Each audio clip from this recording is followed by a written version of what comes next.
যারা অভিনয় করেছেন, মূল যে চরিত্র ৩টি যোদ্ধা, তারা সেরিব্রাল পালসি বলে যে রোগটি আছে, যেটা মায়ের পেটে আমরা যখন থাকি তখন আঘাতজনিত কারণে ব্রেইনে এটা অ্যাটাকটা হয় এবং পরবর্তীতে এটা ব্রেইন হতে পারে, পায়ে আসতে পারে, মুখে আসতে পারে, নানা রকমের হয়। কিন্তু এই সেরিব্রাল পালসি নিয়ে খুব সাবকন্টিনেন্টে কোনো ছবি হয়নি। এইরকম ৩ জন সেরিব্রাল পালসির যোদ্ধাকে নিয়ে ছবিটা।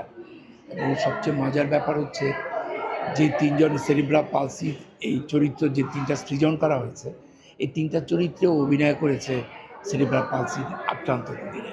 তাদেরকে গ্রুম করা হয়েছে এবং তারা যে কি অসাধারণ অভিনয় করেছে আপনারা না দেখলে বুঝবেন না।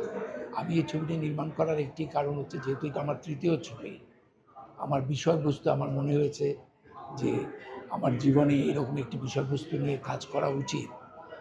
আমরা আজ পর্যন্ত যত ছবি করি না কেন, সেটা কিন্তু একটা জিনিস থাকে, সেটা হচ্ছে সত্যের জয়, মিথ্যা পরাজিত হয়।